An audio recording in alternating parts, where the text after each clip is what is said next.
guys, and welcome back to my channel. My name is Chloe if you are new here, and if you are, I would love you to hit that bright red subscribe button down below. And of course, if you enjoyed the video, don't forget to give it a big thumbs up. So today I have got for you another video in collaboration with Nurses.co.uk. As always, all their information will be linked down below, but essentially they are a careers website built for nurses, by nurses, and they also have a blog with loads of fab resources on it. So even if you're not at the stage of your training where you're looking for a job yet, if you're a student nurse, I definitely recommend checking out their blog because there's loads of fab resources on there. So today I thought I'd do a bit of kind of like a story time video essentially, because I want to talk to you guys about my experience of being a newly qualified nurse. For anyone who's new around here, I graduated as a mental health nurse this summer and I started my job on September 17th. So I've been working as a qualified nurse for nearly 3 months now, which is just mad. I actually cannot believe how quickly that time has gone. I genuinely feel like I only started last week. And let me tell you, that first day on the ward, I was absolutely terrified. Like, I don't even think the word terrified covers it. I don't think I've ever been that afraid in my life. It was such a weird experience to go into reception and be like, oh hi, I'm Chloe, I'm the new staff nurse. And then again, you know, you walk onto the ward and people are introducing you as a staff nurse. I actually had to stop myself because on a couple of occasions I would be like, oh hi, I'm Chloe, I'm the new student nurse. And I'd have to stop myself and be like, no Chloe, you're not a student anymore. You've qualified, this is your job. And when I spoke to some of the other nurses on the ward, they said they did the exact same thing, that they kept accidentally introducing themselves as a student nurse, and then they'd be like, oh wait, no I'm not. Or even like, sometimes when people ring, like pharmacy does this, every time pharmacy rings, they ask, you know, am I speaking to a nurse? And the amount of times I've had to stop myself being like, nope, I'm a student nurse, but can I help you kind of thing, and actually being like, yes I am a nurse. It's just a really weird thing, because for 3 years you've been telling everyone you're a student nurse, you've been introducing yourself as a student nurse, and you are kind of used to what you're allowed and not allowed to do as a student. So to suddenly have this entirely new role, a new title, new things that I'm allowed to do, you know, it was a really weird experience. I very much felt like I knew how to be a student nurse, but I didn't really know if I knew how to be a nurse. And to be honest with you, I feel like I've learned more in these last 3 months than I did my entire 3 years of training. But the best bit is, employers expect that.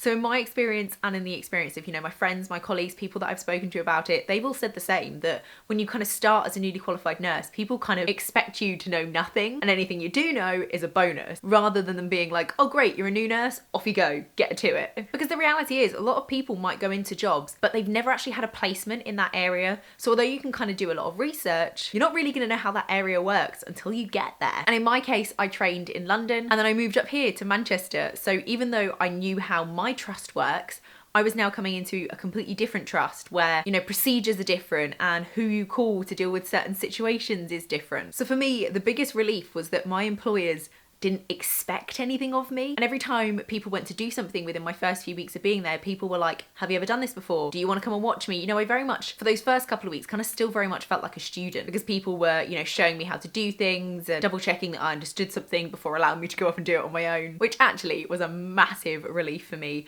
because it was my biggest fear that I was going to walk onto a ward on my first day and they were going to be like, oh, you're a nurse? Here's the meds keys, go do morning meds. So actually the relief I felt to know that, you know, people kind of expect that as a newly qualified, you're not going to know everything, because, you know, you could be qualified 20 years and still not know everything. You could have worked in one place for 5 years, but then go and start somewhere else, and you're still going to need a little bit of support to work out how that ward works, how that trust works, you know, how certain things are done in that environment. So for me, as a newly qualified nurse, I've actually felt really supported. Unfortunately, that isn't going to be everyone's experience. You know, some wards are going to be better than others. Some trusts are going to be better than others. But yeah, generally, I'd say that I've felt really supported. And actually, even now, after 3 months, situations are still coming up where it's like, who do I ring? Where do I find that form? And nobody's judging me because I don't know everything. One of the downsides, I'd say, to being a qualified nurse is that sometimes you're going to come across situations that you really don't want to have to deal with. And when you're a student, you can kind of play the student card and be like, you know, well, I'm a student, let me go and get you a qualified nurse. But now I'm the one that people go and get when they need a qualified nurse. You know, I can't now back away from the scary things or the things that are difficult to deal with. The best example of this was the first time I had to ring a patient's family member and tell them something that I knew was going to be quite a difficult conversation. And you know, it was on my list of jobs that I'd been handed over that morning, and I was like, right, you know, this needs to be done now. And I found myself kind of looking around like, right, where's the nurse to do this? And then it was like, okay, I'm that nurse. I need to make this difficult phone call. You know, there's nobody I can give this to and, you know, play my student card. I have got to deal with this really difficult situation myself. There's also so many things that as a student you don't even realise that nurses have done, and people just don't even think to tell you what they're doing, and then suddenly I'm expected to do those things that I didn't know were a thing until I had to do them. So like a good example of this is Mental Health Act papers. So as mental health nurses we are expected to check and accept Mental Health Act papers, and obviously these are legal documents, and when you're a student, you know, nurses might show you things, but it's very different between having someone go, oh, this is what I'm doing, and you actually going, right, this is my thing. I have to fill in this paperwork. I have to sign my name to this. I have to check that these are correct to make sure that we're not doing anything illegal here by detaining this patient. You know, and there's just so many of these little tiny things that when I was on placement, the nurses just did and they didn't tell me, and now I've got to do these things. One thing I have absolutely loved about being a qualified nurse though is having my own students. So obviously at this point, because I'm so newly qualified, I'm not going to be anyone's like mentor or anything like that. But if you are already a student nurse, you'll know that just because somebody's your mentor doesn't mean they're the only one that teaches you anything. You know, all the nurses on the ward will kind of work together to teach you things while you're there. So for example, like when I've been doing medication, I've been doing it with a student kind of thing, and it's just speaking to them and having them ask me questions and me know the answer to it has actually been a massive confidence boost, because I think when you're a newly qualified nurse, you can kind of get into this mentality of, you know, I'm newly qualified, I don't know anything. And then actually when you've got a student, because I was working with a first year student the other day who, when I was doing meds with her, you know, she really didn't know anything kind of thing, and she was asking me all these questions and I could answer all of her questions, and that was such a massive confidence boost to be like, actually, I think I don't know anything, but I do. You know, those 3 years of training weren't for nothing. Something I found a lot more intimidating since being a nurse is kind of like meetings and ward reviews and patient reviews and things like that. Because even though I've done those as a student, it's very different when you go into a meeting and people turn to you and go, Chloe, what's your opinion? And I'm just sat there like, I don't know. I have an opinion, but I don't know if I want to share it with you, and I'm scared that it's going to be the wrong opinion and you're going to disagree with me. And to actually sit there in a meeting and be like, no, I am a qualified nurse. I am a health practitioner in my own right, and I have an opinion, and even if you don't agree with it, I'm going to share it with you kind of thing, is a really scary thing to do. Something that I've recently started on is my preceptorship, and I only recently found out that not everywhere has this, and some places have it, but they call it something different. So if you don't know what it is, essentially preceptorship is kind of this period when you're a newly qualified nurse, and basically it's kind of designed to give you more support. So it's kind of similar to being a student in the sense that you've got like a list of competencies which you need to get someone, i.e. a more senior nurse, to sign off, but it's not designed to test you. Like, they know that you already know these things. They just want to make sure that if there's any areas that you aren't as confident with, this can be kind of picked up and they can help you with it straight away, so you don't get to the point where, you know, you're 2 years down the line and you still don't know how to do quite basic things. So although at first when I was looking through this paperwork I was a bit like, why am I doing this? You know, I'm a qualified nurse, of course I can do these things. Actually, I found it really nice to kind of sit down with a more senior nurse once a month, have a chat with her about how things are going, talk about what I've done that maybe I hadn't done before, or things that I'd done previously as a student but I'm now doing them as a nurse. Like, it's actually really nice to have that extra support and to have it written down on paper, like, I know these things, I can do these things. So that's something I would suggest if you are a student that is either about to start looking for a job or is already looking for a job. At the job interview stage, they're bound to say to you, you know, do you have any questions for us? Ask them about their preceptorship program or what support they have for newly qualified nurses, because even though I felt kind of fairly confident as a newly qualified nurse, I think having this extra support in place has been so helpful. And it's also kind of a period of protection, if you like, because they are recognizing the fact that you are a newly qualified nurse and therefore you might not be able to do some of the things that more experienced staff will be able to do. So in the case of my trust, sometimes if another ward is really short-staffed, they might pinch staff from other wards to support them. I think this is fairly common and it doesn't happen all the time, but obviously if another ward has got no nurse and on my ward we've got 2 nurses, then the obvious answer is to take one of our nurses and give it to this other ward so that at least they have 1 nurse. And by being considered a preceptor nurse, it means that that can't happen to me. I can't be taken and put on another ward because I'm still learning how to be a nurse on my ward. So to go and dump me on a ward that I don't know with patients that I don't know would be be really challenging. Whereas somebody who's obviously got more experience is hopefully going to find that a little bit easier. So not only is the preceptorship period a great time to kind of double check that you know everything you need to know,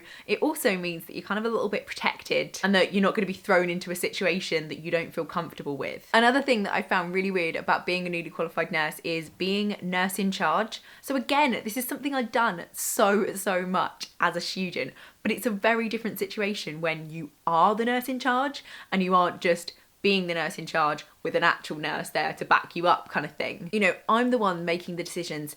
Is that patient safe enough to go on leave? How are we going to manage the fact that we're short staffed when we've got X, Y, and Z that need to be done? You know, all these kind of things that I did as a student, but I always knew that I had that nurse there to kind of support me and to back me up. And don't get me wrong, as a qualified staff, you still have support, because I would never make a decision without discussing it with maybe the doctors or the support workers on shift, you know, depending on the situation. You're always going to have someone to bounce ideas off of and to discuss it with. But the scary thing now is that level of responsibility. So even if it's a, you know, really small decision that I just want to maybe double check with one of the support workers on the ward what their opinion is, even though I've still had that space to reflect with someone else, at the end of the day, that decision is going to come down to me. And if something bad were to happen, I will be the one answering for my actions because I'm the qualified staff. So that's what I found really scary. This level of responsibility and accountability that I now have. And it's funny because, you know, you still have responsibility and accountability as a student, but it is so different as a qualified nurse. And I'd like to think that I'm always going to be doing the right thing, but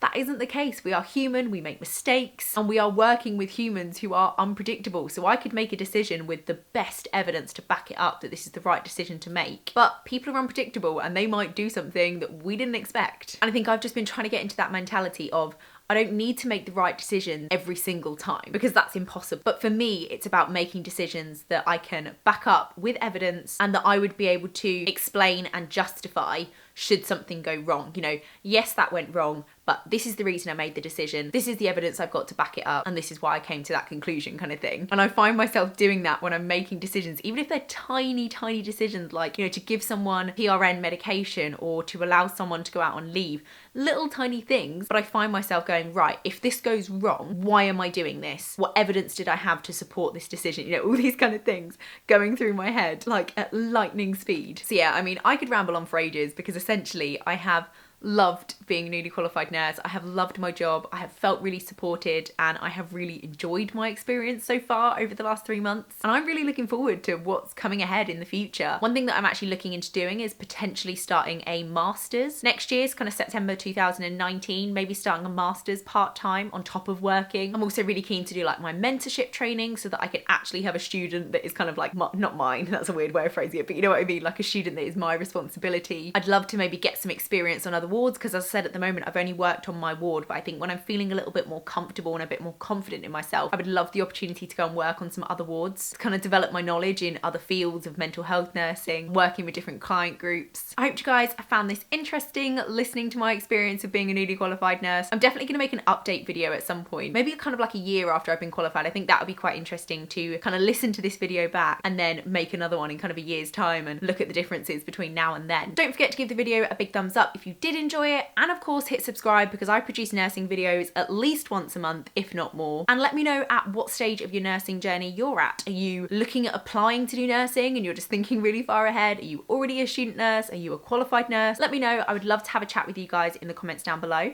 and I will see you again next time.